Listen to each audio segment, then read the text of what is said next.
Eu dei esse tempo para você encontrar 2 Coríntios capítulo 4, verso 6. Você que encontrou, diga: eu achei. Igreja santa que vai morar nos céus. Assim está escrito na palavra de Deus. Porque Deus que disse que das trevas resplandecesse a luz, é quem resplandeceu em nossos corações, para a iluminação do conhecimento da glória de Deus na face de Jesus Cristo. Temos, porém, este tesouro em vasos de barro, para que a excelência do poder seja de Deus, e não de nós.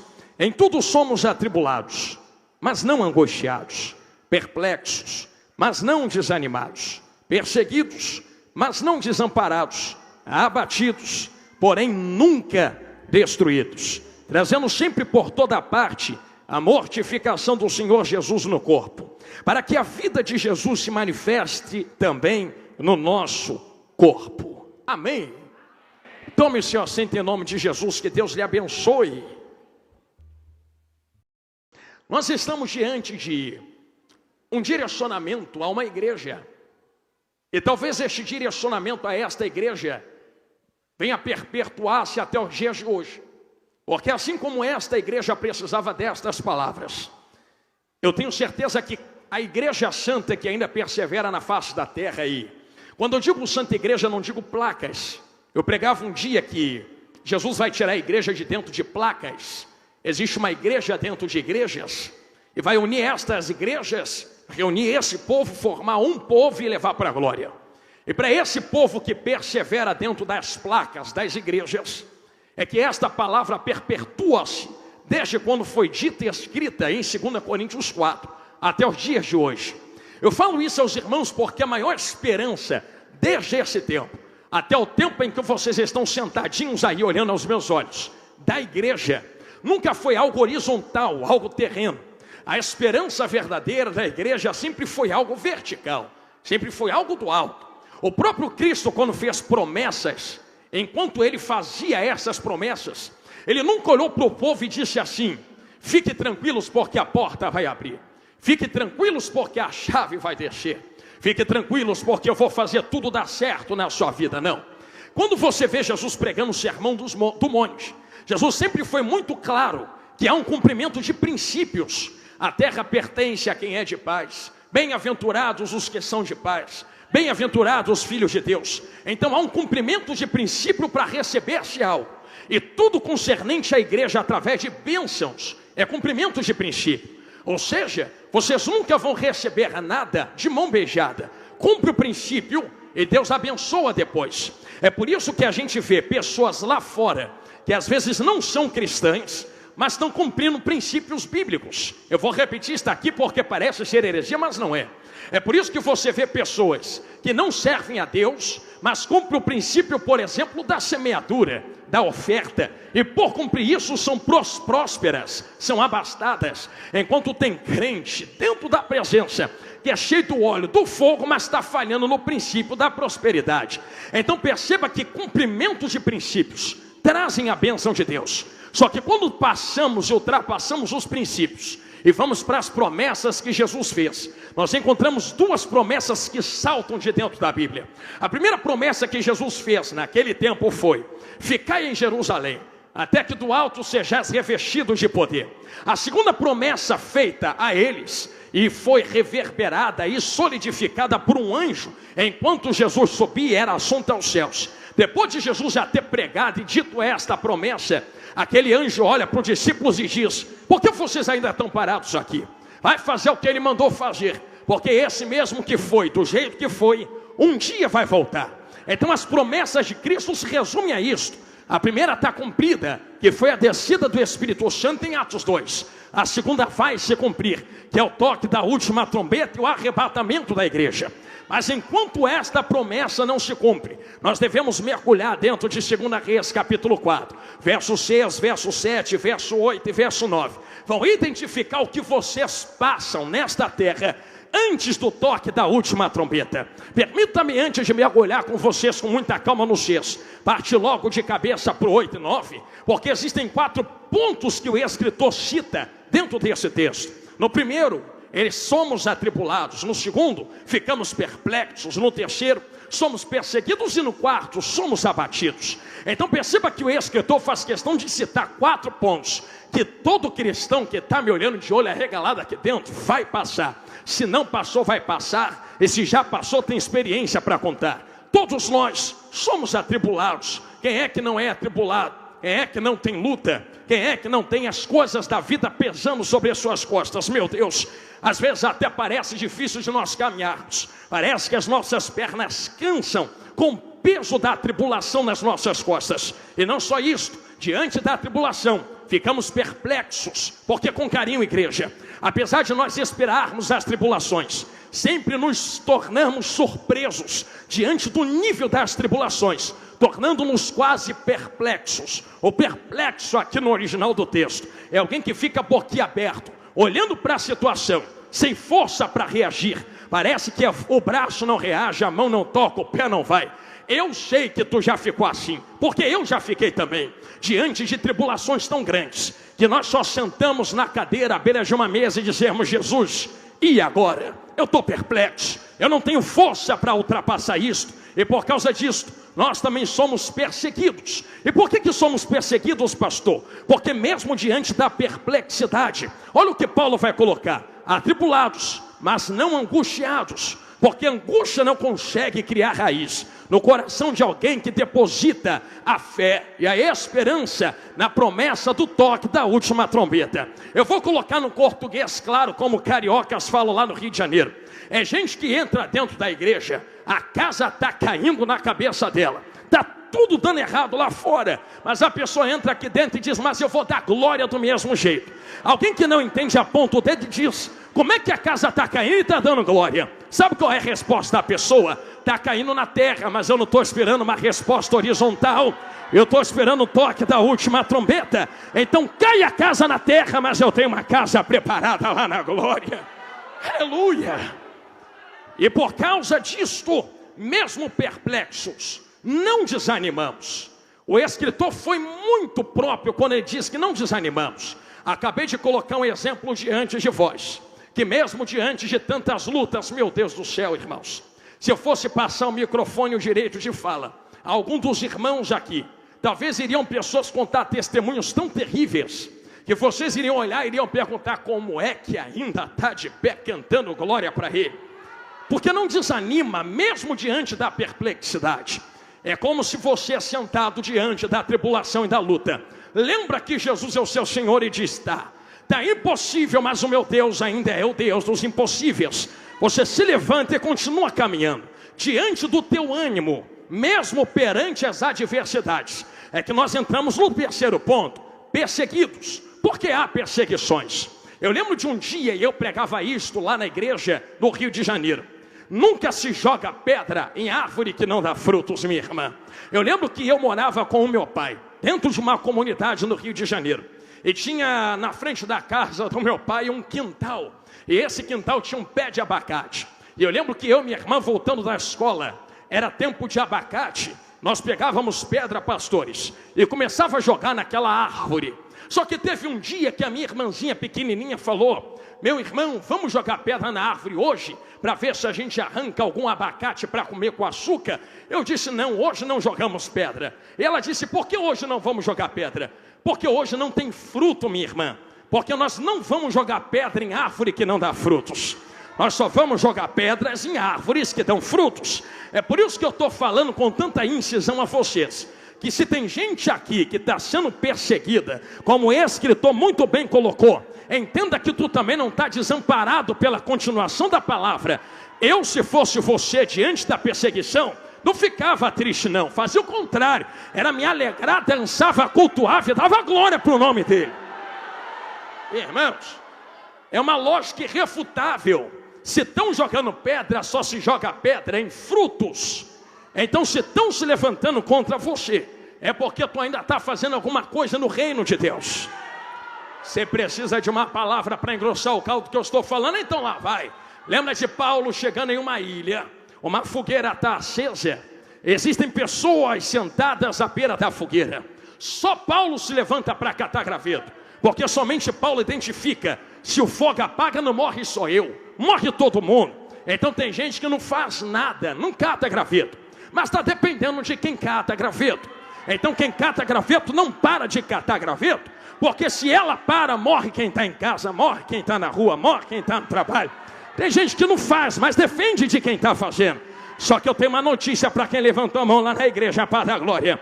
É que enquanto Paulo está catando graveto, pastores, uma víbora se apresenta e se agarra na sua mão. A pergunta que eu faço é: por que morde Paulo, mas não morde mais ninguém que está sentado na beira da fogueira?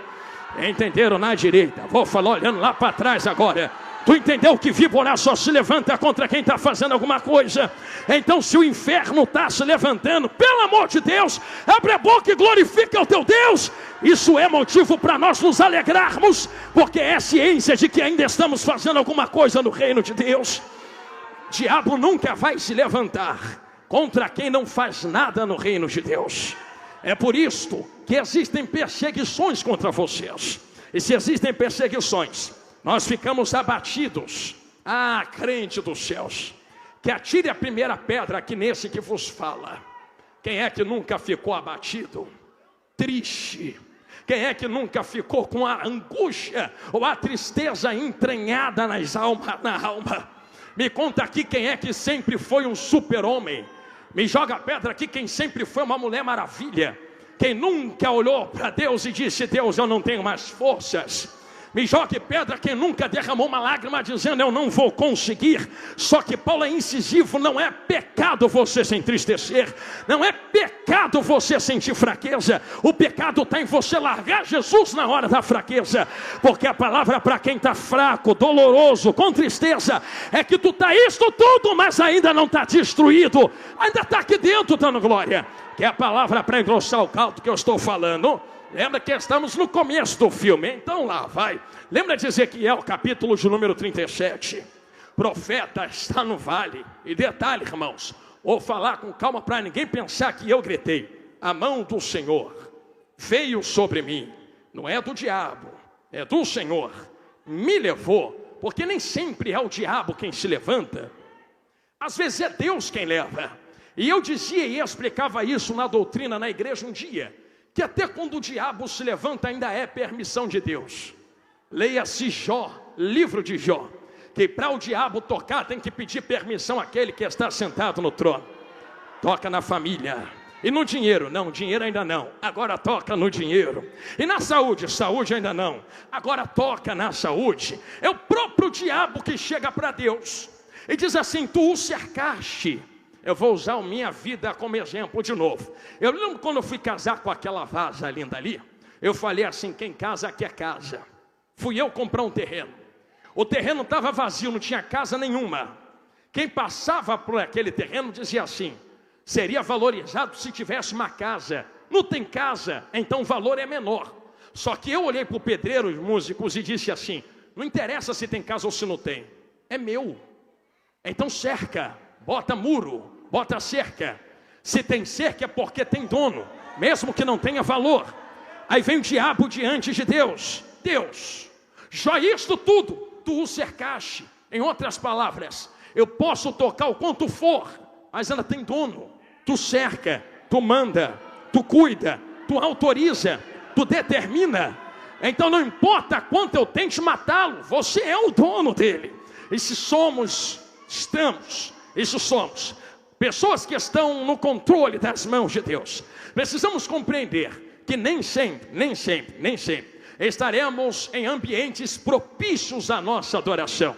Leia-se Ezequiel 37, que a mão vem, a mão leva, a mão coloca, e o dono da mão pergunta: esses ossos podem viver? Nem é reviver, é viver. Mas outro dia, se vocês deixarem, eu falo sobre isso aqui. É viver. Ezequiel olha para Deus e diz: tu sabes. Deus olha de volta e diz: rapaz, se sou eu que sei, então não estou pedindo não, estou mandando. Mandando o quê? Abre a boca, profetiza. Ah, mas eu não quero, então profetiza sem querer. Estou sem vontade, então profetiza sem vontade. Porque você pode estar abatido, mas ainda não está destruído, em detrimento do ambiente a que você está. Então vou engrossar o caldo. Ezequiel está no vale, profeta.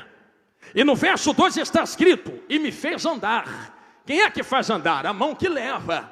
Então, igreja santa que vai morar nos céus, a mão que leva também é a mão que arrasta e faz andar. Imagina Ezequiel entrando dentro do vale, coisa da cabeça de pregador. Cheguei no vale, mas não aceitei Jesus para estar em vale, então vou ficar parado. Quero ver quem é que me tira deste posicionamento. Estou na caverna, não prego mais, não conta comigo, não canto mais, não caminho mais. Pois é, tem gente que está aqui me olhando, que está falando isso há 10 anos e ainda está aqui dando glória. Como é que tu está falando isso há 10, 15, 20 anos? Tem 15 anos que tu está falando, vou parar, não parou ainda, por que então? Vou largar, por que não largou então Jesus ainda? É porque quando você disse, estou no vale, não ando mais, a mão do Senhor me fez andar.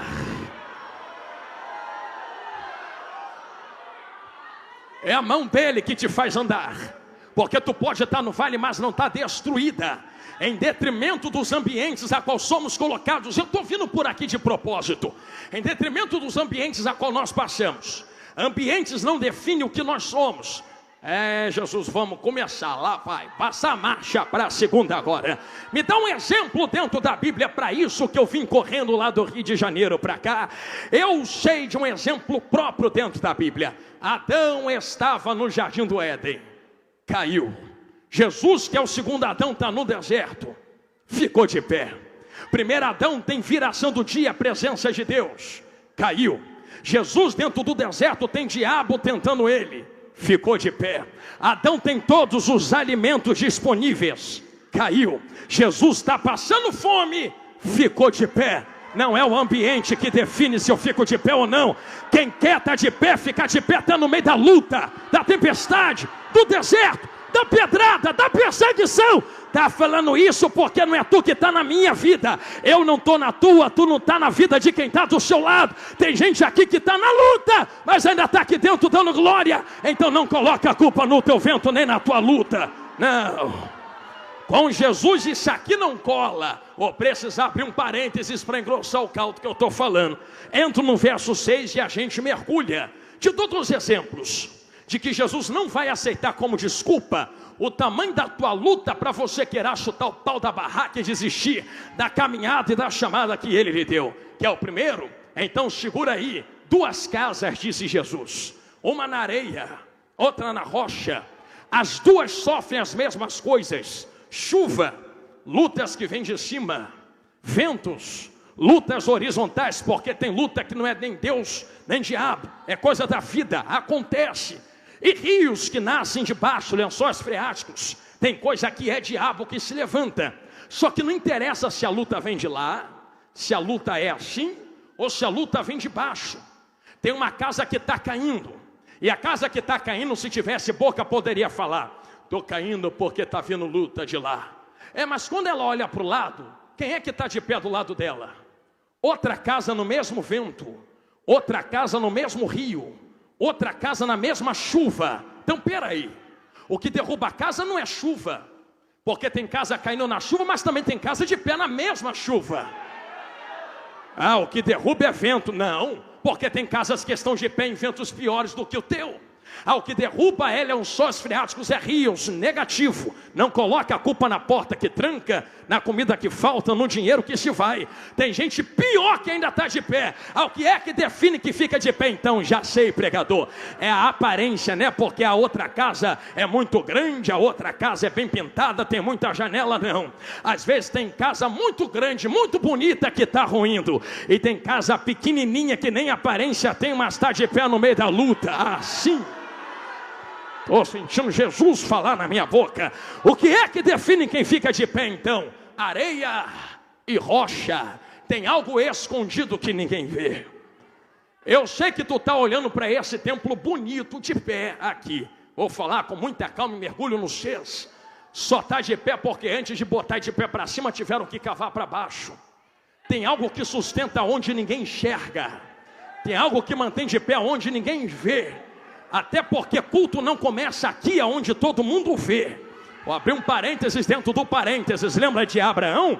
Deus grita para Abraão: me dá Isaac lá no Moriá. Você pensa que Abraão esperou chegar no monte para preparar fogo? Pensa que esperou chegar no monte para preparar lenha? Filha de Deus, em casa ele já pega o fogo, em casa ele já pega a lenha, em casa ele já pega o cutelo. Esse negócio de vou esperar o pregador quebrar tudo para dar glória, aqui não funciona não, porque quem tem fogo já traz fogo aceso de casa. A gente nem precisa suar, quer ver? É só falar, Jesus está aqui, e quem tem fogo acende, olha lá.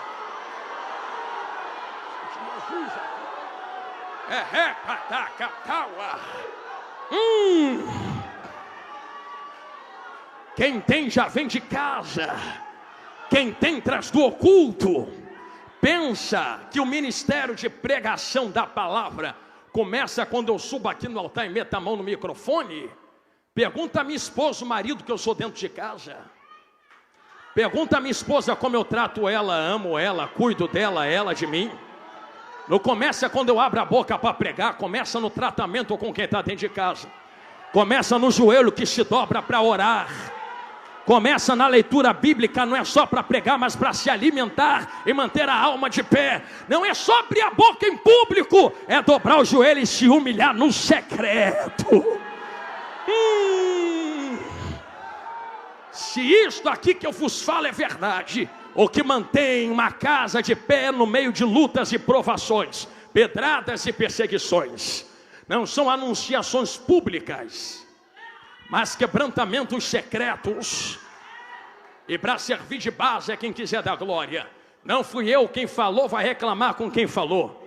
Quando quiseres encontrar teu Deus, entra no teu quarto, fecha a tua porta, vai para o teu secreto, e antes de vir sapatear e levantar a mão para dar glória aqui na igreja, vai encontrar Ele dentro da tua casa.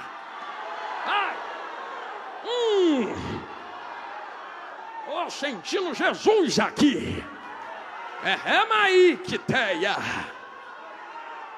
Pastor, por que Jesus falou desse jeito? Jesus falou desse jeito fazendo uma alusão ao tabernáculo e ao templo. Quem ainda está comigo e me ouve, diga glória a Deus. Estamos seguindo um caminho dentro desta palavra. O que Jesus estava tentando comparar do entra no teu secreto do teu quarto, era como que Obed-edom e Abinadab dentro da Bíblia. Lembra quando a Arca da Aliança foi parar na casa de um, ficou 20 anos, não fez nada. Parou na casa do outro 3 meses, a notícia foi tão grande que Davi foi lá buscar a arca. Esse é o segredo. Não é falta de presença, é o que eu faço com a presença que está lá dentro. Eu gostei do teu glória a Deus, varão. Porque todo mundo aqui vai levar a arca de volta para casa. Mas quando Jesus fala, entra no secreto, a anunciação que ele faz é como o templo e tabernáculo, que existia o pátio de fora, o lugar santo e o lugar santíssimo. O mesmo original textual que Jesus usa para entra no teu quarto, seria melhor aplicado no português para entra no lugar santíssimo lá dentro da tua casa. Aonde é que você encontra a arca da aliança? Aonde é que você se dobra diante do seu Deus? É no meu quarto. Então feche a porta do quarto e se encontra com Deus lá. Eu vou usar o exemplo de uma irmã que já dorme no Senhor. E eu não vou dizer o nome por ética, mas todo mundo aqui conhece. Ela tinha uma voz linda. E ela dizia que ela recebeu uma tentação de Satanás certa vez para vender o dom e o talento que Deus lhe deu. E ela disse para Satanás, Satanás, tu pode me dar dinheiro, nome e fama, mas tu pode me dar a paz que tem aqui dentro da minha casa? Tu pode fazer o que Jesus faz? Jesus entra, Jesus senta no meu sofá e conversa comigo. Eu estou na cozinha lavando louça, ele fica do meu lado falando no meu ouvido. Eu estou no quarto deitado, ele vai na beira da cama dizer, levanta um pouquinho, vamos conversar, dobra teu joelho. O diabo falou, não posso. Se não pode, então vai para lá com teu dinheiro, com teu nome, com a tua fama. Eu prefiro ficar anônima, cheio da glória, do poder e da presença. Aleluia. Eu não te pedi isto até agora, mas você pode me ajudar. Nem precisa pegar na mão de quem está do seu lado, não precisa. Só dá uma olhada para quem está do seu lado e diga, nem precisa me dê nome. Diga, nem precisa que tenhamos fama. Diga, nem precisa que tenhamos muito dinheiro. Diga, ainda que tudo dê errado na terra, Temos a glória que nos leva para a glória no toque da última trombeta. Quem confirma esta palavra libera um glória a Deus. Eu preciso seguir dentro deste contexto. O escritor é incisivo, igreja santa. 4 pontos: atribulados, perplexos, perseguidos, abatidos. Porém nunca angustiados, nunca desanimados, nunca desamparados, nunca destruídos. São 4 pontos que são confrontados com 4 verdades. Esta iluminação de revelação, que nós não estamos sozinhos na terra para alcançar o toque da última trombeta, não começou no verso de número 8. É por isso que eu fiz questão de ler o 6, o 7 e o 10 depois. Pois bem, se é para mergulhar, então mergulhemos esta noite. Venha comigo por dentro desse caminho tão lindo. Porque Deus que disse: das trevas resplandecerá a luz, Ele mesmo resplandeceu em nosso coração para a iluminação do conhecimento da glória de Deus na face de Cristo. Aí entra o 7. Meu Deus, temos porém este tesouro, não é em vasos de ouro, não é em vasos de prata, não é em vasos muito ornamentados, é em vasos de barro, para quando o vaso começar a achar que é muita coisa, ele leva para a olaria e diz: eu ainda te quebro e te refaço, te quebro e te refaço, te quebro e te refaço. A glória te usa, mas a glória é dele. O poder te usa, mas o poder é dele. A unção te usa, mas a unção é dele. É aqui que eu quero mergulhar agora. Eu poderia ficar 2 horas mastigando isso aqui e te provar com vários argumentos bíblicos que estão solidificados aqui dentro. Mas para nós não enfadarmos os irmãos, quando Satanás caiu, ai Jesus, vai doer, mas vai curar. Ele não caiu sozinho, ele arrastou 1/3 do céu com ele. Só que eu posso ser categórico no que eu vou aplicar agora. Tu pensa que o diabo se levantou contra Deus com o quê? Ah, Jonathan, foi com fuzil, AK-47, espada. Diabo lutou de espada com Deus assim, ó, vem Deus. Diabo trocou soco com Deus. Ah, tu pensa mesmo que foi isso? Imagina o diabo diante de Deus: me enfrenta no poder. Aí Deus então toma poder. Acabou, venci.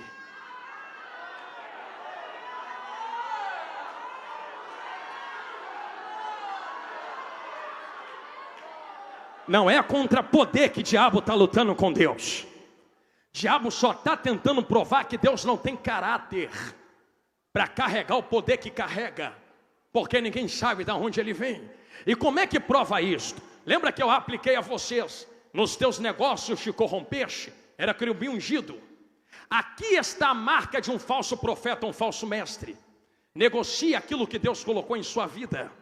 Começou a negociar unção, ungido, e nesta lábia o diabo arranca 1/3 do lado de Deus. Eu sei que vai doer, mas vai curar. Se quiser der glória para disfarçar, disfarça. É que o diabo enganou o anjo que estava vendo Deus, cheio de Deus. Tem crente que não mete a mão na Bíblia e diz que não é enganado pelo diabo. Não, irmão, você não está entendendo. Eu estou dizendo a vocês que anjo via Deus face a face e caiu na lábia do diabo.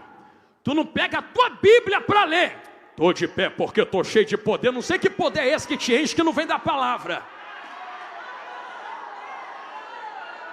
Estou sentindo Jesus aqui. É, varão de mistério. Pastor, por que você está falando desse jeito? Eu estou dizendo desse jeito porque eu estou em 2 Coríntios 4 ainda, estamos chegando lá.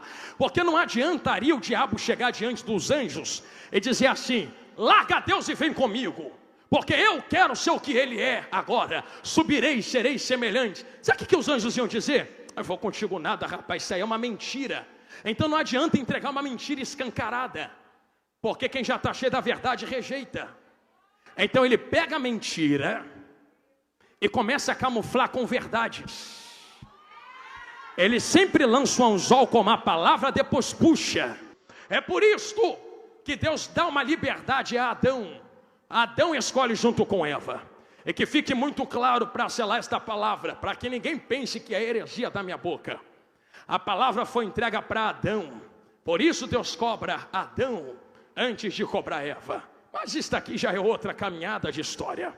A verdade é que, da mesma maneira que o diabo derrubou anjos na glória, derruba Adão e Eva no jardim, Ih, Jesus, vou entrar na terceira marcha, alguém vai pensar que heresia agora, mas lá vai. Só que quando derruba no jardim, Deus vem descendo na viração do dia. Quando Deus abre a boca perguntando aonde estás, Deus não está perguntando porque perde. Deus é onipresente, sabe onde está. Deus está perguntando como quem diz assim: rapaz, eu já sei tudo o que aconteceu. Eu não estou perguntando aonde tu está porque eu te perdi. Estou dizendo aonde estás porque você me perdeu. Volta. Só que quando Adão se apresenta para Deus, Deus começa a distribuir juízo. A primeira para Adão: do suor do teu rosto comerás. Vou chegar em 2 Coríntios. Para Eva: multiplicarei a dor do parto. E a serpente: sobre o teu ventre te arrastarás. Do pó da terra te alimentarás. E da semente da mulher, que não é Eva nem Maria, mas é Israel, outro dia, se der eu falo isso, nascerá um que esmagará a sua cabeça. A promessa está feita, Deus se ausenta, tira Adão e Eva do jardim, sela a porta, e antes, não julgando por usurpação ser igual a Deus, esvaziando-se, desceu, assumiu figura de servo, andou entre nós e começou a conversar com os acusados. E a pregação era mais ou menos essa: vocês não merecem, vocês não merecem, vocês não podem, vocês não conseguem. Que é que nós vamos fazer então, Jesus? É impossível, mas para Deus nada é impossível, disse Jesus. Então é o seguinte: é necessário o quê? Necessário que eu cumpra o que está escrito aqui dentro. O salário do pecado é Aí imagina Jesus olhando para a humanidade dizendo: tem um jeito, se tiver morte o salário está pago. Aí imagina os seres humanos, eu vou usar minha vida como exemplo, pegando uma arma aqui agora e dizendo assim: se é só morrer, então vou pagar o salário do meu pecado. Só que se eu tirasse a minha própria vida, tudo bem, pagaria.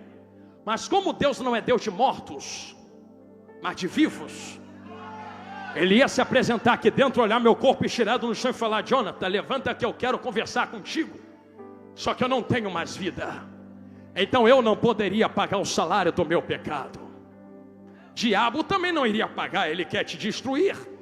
Aí imagina um advogado de defesa dizendo: peraí, vocês não podem pagar, no inferno não tem ninguém, anjo já saiu de lado, estrelas, planetas não podem. Já sei, capará. O que é capará, Jesus? Capará é mais ou menos isso aqui no hebraico. Imagina que um vaso se rache e comece a vazar. Alguém que não tem nada a ver com a rachadura arranca ela daqui, porque tem poder de arrancar rachaduras de vasos, coloca nele mesmo e diz assim: a rachadura é tua, mas deixa que eu pague esse preço. Capará. Porque o amado dá a vida pela sua amada, então deixa comigo. É necessário que eu vá para a cruz. Aí ele começa: é necessário que o Filho do Homem vá para o Calvário, é necessário que o Filho do Homem seja esbofeteado, é necessário que o Filho do Homem suba no Calvário da cruz. Aí Pedro tenta impedir, dizendo: vai não, Jesus, tem pena de ti mesmo. Jesus já observa o diabo tentando plantar uma verdade para arrancar com uma mentira, e diz: para trás de mim, diabo, tu derrubou anjo assim, tu derrubou Adão assim, tu não me derrubou no deserto, porque tu tentou me derrubar no deserto. E eu disse: não só de pão viverá o homem, viverá de toda a palavra que sai da boca de Deus. Se agora tu vai me derrubar, ô cão ruim, eu vou para a cruz, você querendo ou não, eu vou catar a cruz, você querendo ou não, eu vou pagar o salário, você querendo ou não. Ô igreja santa, só tenta imaginar o diabo desesperado. Pensa que o diabo ficou feliz de ver Jesus na cruz? Ficaria se Jesus tivesse vendido o que Deus colocou na vida dele. Mas quando o diabo viu Jesus íntegro, reto, que não se curvava, pastor, o diabo não sabia que Jesus era Deus, não sabia. Deus nunca escondeu. Deus já contou o segredo lá no jardim da semente da mulher. Aí quando Jesus veio, imagina Deus lá no batismo: vou esconder não. Ô diabo, diga: esse é meu filho amado em quem me compraz, ó. Ele vai pisar a tua cabeça. Não vai esconder segredo. Jesus foi tentado de todo lado. Enquanto Jesus vinha vencendo em princípios, lembra o que eu falei há meia hora? Princípios cumpridos, Jesus vinha cumprindo toda a lei. Era um cordeiro que estava indo mudo ao matadouro. Imagina o diabo desesperado. Alguém arranca ele, alguém para ele. Ele vai vencer esse juízo, ele vai pagar o preço dele, ele vai ter argumento. Aí imagina Jesus, chegou o dia, Judas traiu Jesus. Vou falar devagarinho para ninguém pensar que foi porque eu gritei. Chicoteiam Jesus, as marcas estão nele. 2 Coríntios, o sangue está jorrando. Pegam ele, colocam madeira e descarrega. Começam a zombar. Ai, Jesus, tu não disse que era filho de Deus? Quero ver ser filho agora. E está ele carregando. Mas está carregando como, Jonathan? Está carregando atribulado, está carregando perplexo, está carregando perseguido, está carregando abatido. Mas apesar, em detrimento disso, não angustiado, não desanimado, não desamparado. Estão batendo nele, mas ele não está destruído. Ele está indo, ele está indo, está caminhando, está carregando a cruz. Ah, tu conhece a história? No meio do caminho, os joelhos fraquejam. Alguém coloca o Simão Cirineu do lado dele. E só a nível de glorificação da igreja é que quem olha com olhar humano pensa que Simão está ajudando Jesus. Só que é o contrário. Porque se Jesus pudesse falar, diria: rapaz, tu pode estar aqui comigo, mas quem é que vai pagar o preço do pecado? Sou eu quem estou te ajudando, sou eu quem estou pagando o preço. Então não é tu quem está me ajudando, sou eu quem estou ajudando você. Vamos embora. Está Jesus indo. Chega no lugar do sacrifício. Irmão, se isso aqui não pesa no seu coração, tu precisa nascer de novo. Pregos nas mãos, cravo nos pés. Só tenta imaginar enquanto estão batendo, a zombaria acontecendo. Vai, Jesus, quero ver agora você sair daí. Levantam a cruz, ele está lá agarrado. Alguém vem de baixo, o diabo está tentando até o último momento tirar ele. E diz: se tu és filho de Deus mesmo, desce, sai daí, fica aí não, sai, desce daí. Só que Jesus entende que o lugar de filho é na cruz, e que quando Deus fala não precisa ser provado diante dos homens, porque Jesus já falou, Deus já falou, perdão, lá em Mateus: esse é meu filho. E se Deus falou, Deus não mente, então é filho. Eu imagino Jesus levantando os olhos. Irmãos que estão de pé ali no corredor, atravessando milhares de anos. Estou terminando agora. Pousando aqui dentro da Confé, porque ele pode, ele é, ele tem, ele faz. E enquanto alguém está 12 mil anos lá atrás dizendo: desce, ele levanta o olho, te vê sentado aqui dentro dando glória e diz: não desço. Alguém diz: sai daí, prova que é. Ele olha aqui para dentro e diz: tá, mas se eu descer, como é que eles vão me adorar dentro da Confé numa quarta-feira à noite? Não, eu vou vencer esta causa, eu vou ficar. O que me prende aqui não é prego, é o amor que eu tenho por eles. Eu vou ficar. Jesus fica até o fatídico momento. Trevas tomam a terra. Quando as trevas tomam a terra, parece que está tudo perdido. 2 Coríntios 4.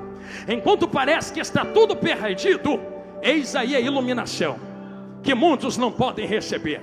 Porque Deus disse que das trevas resplandeceu a luz.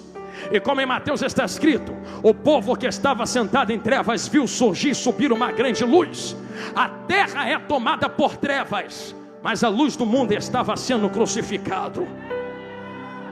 Sobre ele estava sendo colocado o peso do pecado. É por isso que ele toma ar no pulmão e diz: chegou o momento, chegou a hora. Vou vencer esta acusação contra eles agora. Quer ver? Está. Dá o que, Jesus?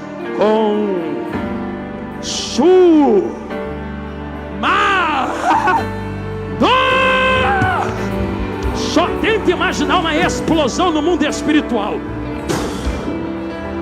Quando há esta explosão, estou seguindo para o final.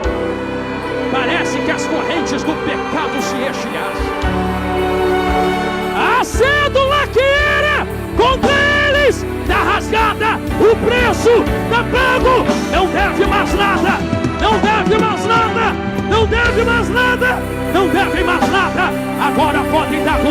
podem cantar, podem adorar, podem sapatear, mesmo atribulado, perplexo, perseguido, abatido, mas ainda está de pé, está de pé, está de pé, está de pé. Já que tu levantou a mão para a glória, segure a mão de quem está do teu lado aí. É a primeira vez que eu estou te pedindo isso nesse culto. Me dê só esta chance. Estavam todos eles reunidos no mesmo lugar. De repente, veio do céu um som, como de um vento impetuoso. Eu quero tentar imaginar o que é de repente veio um som. Porque a gente às vezes programa, não é? Daqui a 10 minutos vai acontecer.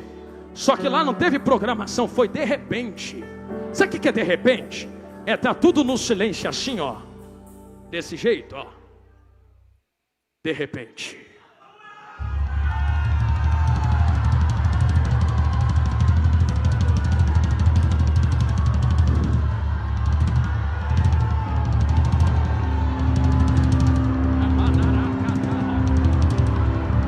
De repente.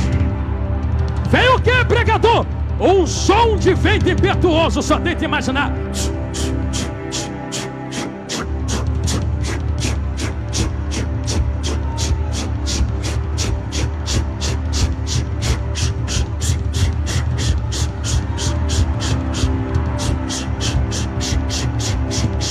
E foram vistas por eles línguas repartidas como de fogo, que pousou sobre cada um deles.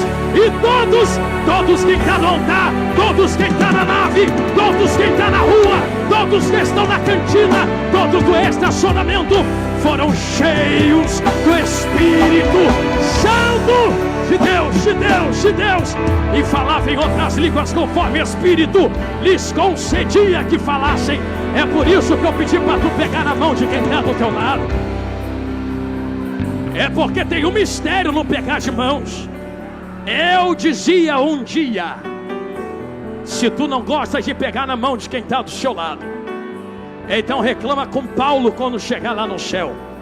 Foi ele quem falou para Timóteo: rapaz, desperta o dom que está em ti, que tu recebeu depois que eu impus a minha mão sobre ti, te toquei. Eu te toquei, tu recebeu. Por isso que quando o pregador pede para pegar na mão, não é jargão. É porque quando a gente toca. Por que quando a gente toca o fogo pega?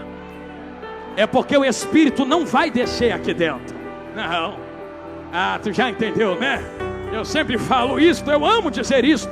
Ele já desceu em Atos 2. Não desce o que já desceu. Se já desceu, já está aqui dentro da igreja. Se já está aqui dentro, só sai vazio quem quer. Porque ele não habita em templos feitos por mãos humanas.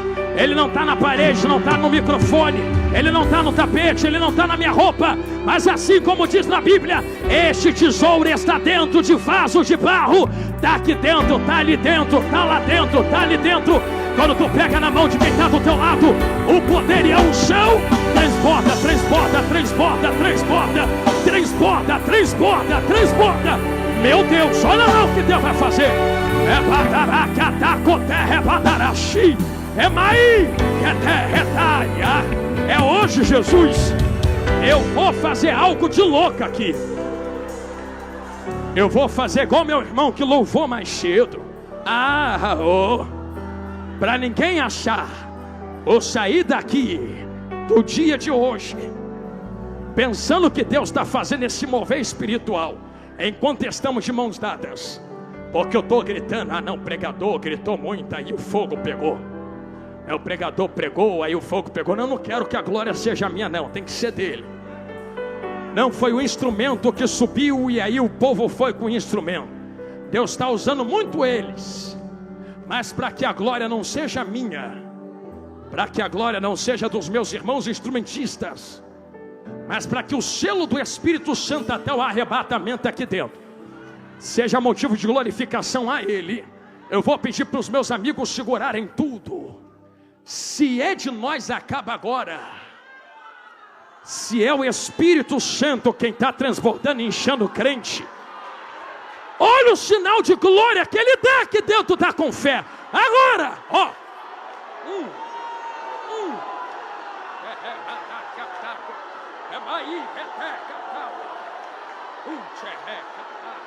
Ai! Ai!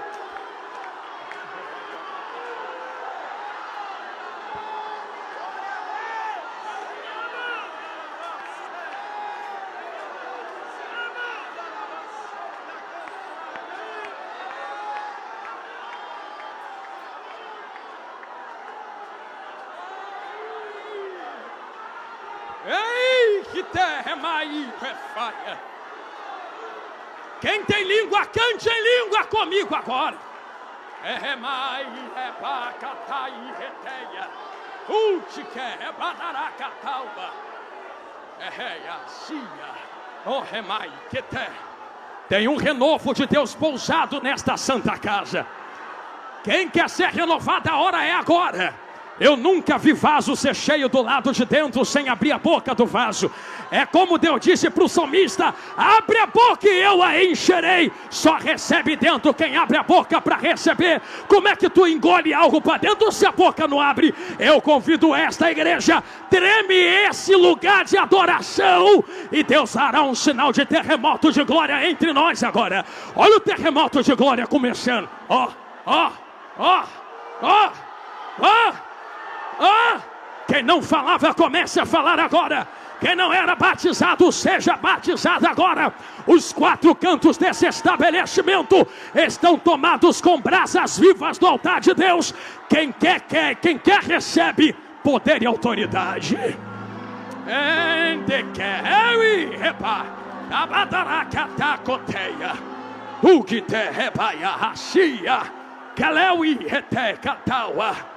Torrebadaracatúria, endreva, tuntrequeia, rapaua, reteia, dentre que te, rapai, teque, ratu, terrebadaracataua, terremaiaxia, uge, refaua, elemanutsi, rete, monte, refa. Tem muito lugar no Brasil que não pode mais fazer isso aí que vocês estão fazendo, não. Para alguns isso aqui é meninice, para outros é escândalo, para outros é emocionalismo, mas para aqueles que esperam a última trombeta, ainda é toque do Espírito Santo de Deus. É Ele quem quebranta o vaso.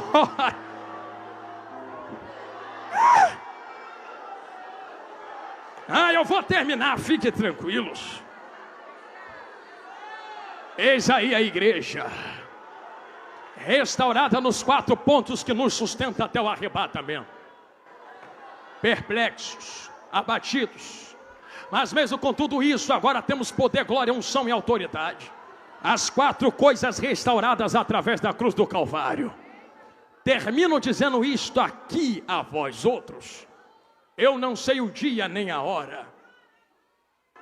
Mas quem me dera fosse agora, que a última trombeta tocasse, essa igreja começasse a subir no poder do Espírito, e que se eu comecei falando de trombeta, vou terminar falando dela, e encontrasse esse Senhor que carrega as marcas lá nas nuvens, e ele dissesse: vinde benditos do meu Pai para a glória que vos está preparada, e você entrasse, adentrasse diante de Deus, e como num banquete sentasse ao lado de Abraão, Isaque e Jacó. Enquanto você está lá, o mestre entra no recinto, pés como de latão reluzente, olhos como chama de fogo, cabelo mais alvo que a neve, o sol resplandecente como o sol de meio-dia. Da boca dele é uma espada de 2 gumes, e na coxa dele está escrito: Rei dos Reis e Senhor dos Senhores. Nós o veremos como ele é. Mas antes disto acontecer, haverá um renovo no lugar chamado terra. Eu dizia na igreja que a gente na terra não descansa. Descansa no céu, na terra a gente recebe renovo. Eu não sei como tu entrou, mas eu sei como tu podes sair. Eu tenho 2 coisas a fazer, devolvo o microfone a quem é de direito. Lembra que eu pedi para tu segurar a mão de quem está ao seu lado? Você pode me dar uma última chance? Você vai orar por esta pessoa agora.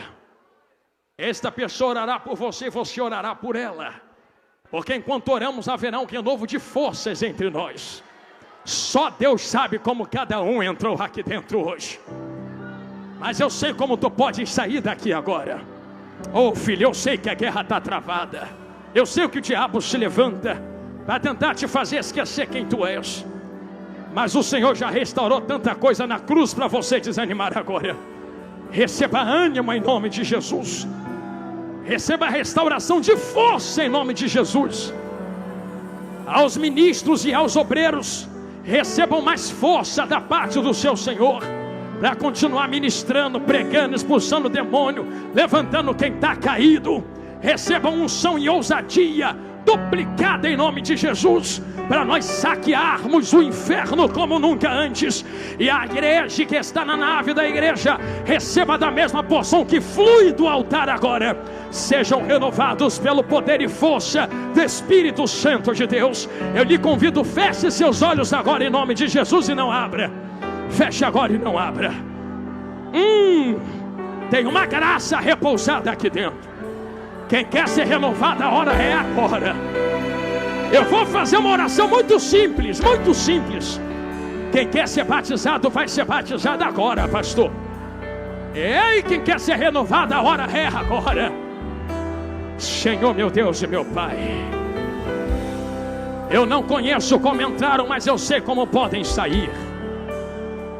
Da Confé 2025, tu marcaste um encontro. Deus, eu já vejo uma coluna de fogo no meio da igreja, e o terremoto de glória entre eles, brasas vivas e espalhadas, e uma nuvem que os guarda. Senhor, se isto é real e verdadeiro, aos crentes que estão ligados agora, Senhor, porque tu não precisa renovar quem está desligado, porque não é sentir para te adorar, é adorar para poder te sentir. Então há aqueles que estão de corações abertos, comece a tocá-los e a renová-los para a tua glória agora. Quem estava vazio, enche. Quem estava fraco, fortalece. Quem estava caído, levanta. Quem queria parar, continua. Quem retrocedeu, avança. Senhor, neste momento, no mundo espiritual, eu lhe peço, repouse um renovo espiritual nesta casa. Aonde houver alguém te adorando, toque no poder do teu Espírito. Toque agora, toque agora, toque agora, toque agora, toque agora, toque agora, toque agora, toque agora, toque agora, toque agora, agora. Enche, enche, enche, enche, enche, enche, enche de poder, enche de unção, enche de autoridade, enche com a tua glória. Enche mais, enche mais, enche mais, enche mais. O diabo vai se arrepender, Senhor, do dia que se levantou contra esta casa. Enche até transbordar.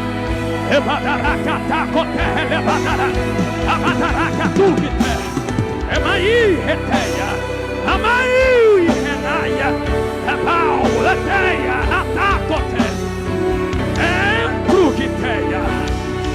Enche até não sobrar espaço vazio para mais nada, para a glória do seu nome, em nome de Jesus. Debaixo desta unção, debaixo desta glória, devolvendo o microfone agora a quem é de direito. Estou indo sentar no meu lugar, mas eu não posso voltar. Na verdade, eu estou indo daqui a pouco para outro lugar pregar, mas eu não posso ir pregar a outros irmãos sem fazer esta pergunta: se há alguém entre nós que queira reatar sua aliança com Jesus, ou aceitá-lo como Salvador, a hora é agora. Não, pastor, já sou crente. Crente por quê? Porque eu estou com terno, gravata, blusa, eu venho nos ensaios, tenho carteirinha, pago dízimo, dou oferta, estou de saia, vestido. Que bonito. Quando tu chegar lá na porta do céu, mostra a tua gravata, vê se entra. Mostra teu currículo de dizimista e ofertante, vê se entra. Mostra tua saia, teu vestido, vê se entra com a tua carteirinha de membro de não sei quantos anos. Não é isso que nos salva. Isso tudo deve ser feito porque são frutos da nossa fé. Mas o que nos salva é reatar a aliança com Ele no altar. Tu sabe que há muito tempo tu não ora mais como orava. Tu não sentia mais o que sentia. E chegou a hora da casa ficar de pé no meio das adversidades. Eu quero conhecer se há uma primeira vida a Cristo entre nós. Se houver, sai correndo do seu lugar, vem correndo para o altar agora, que eu te espero aqui na frente. Pastor, estou com vergonha. Vergonha de quê? Se Jesus não teve vergonha de você na cruz do Calvário, tu vai ter vergonha dele agora? Ah, mas porque tem muita gente me olhando, e daí? Tu vai chegar diante de Jesus naquele dia e falar: eu não fui porque tinha muita gente me olhando. Ele vai falar: e o dia que eu carreguei a cruz, que a cidade toda estava lá, e mesmo assim eu fui. Por amor de ti eu fui. Se você o ama e quer reatar a aliança com ele, a hora é agora, e eu lhe espero no altar. Há uma primeira vida a Cristo entre nós. Pois estar na igreja não é ser igreja, então venha ser igreja. Se houver, saia correndo do seu lugar e venha agora. E você que já está em Cristo, me ajude e pergunte a alguém que está do seu lado: você quer reatar aliança com Jesus? Se quiser, eu vou lá na frente contigo. Se essa pessoa precisar, arrasta ela aqui para frente agora. Existe uma primeira vida a Cristo entre nós. Quem entende o preço que foi pago e queira reatar a aliança com Jesus, aleluia, aleluia. Eu sinto Deus aqui, aleluia, aleluia. Ah, que coisa linda, é todo mundo salvo. Levanta a mão quem já vai morar na glória. Oh, teve gente que não levantou, vou falar de novo. Venha reatar sua aliança com Jesus. Venha aceitar Jesus como Salvador se tu quiser. Pastor, não insiste não, quem quer, quer. Mas o diabo está lá fora insistindo para matá-los. Jesus está aqui dentro insistindo para eles receber o sacrifício e terem vida. Ah, eu não estou pronto, ninguém está pronto, nem eu estou. Jesus me prepara todo dia. Se houver alguém, a hora é agora. Há alguém entre nós que queira renovar a aliança com Cristo, aceitar Jesus como Salvador, aleluia. Então, igreja santa que vai morar nos céus, que Deus lhe abençoe e lhe conserve, Ele os guarde debaixo dessa unção e desse azeite, e que sejam sempre alvas as vossas vestes, e nunca falte esse óleo sobre as vossas cabeças. Deus vos abençoe em nome de Jesus. Eu agradeço a minha rica oportunidade. Amém.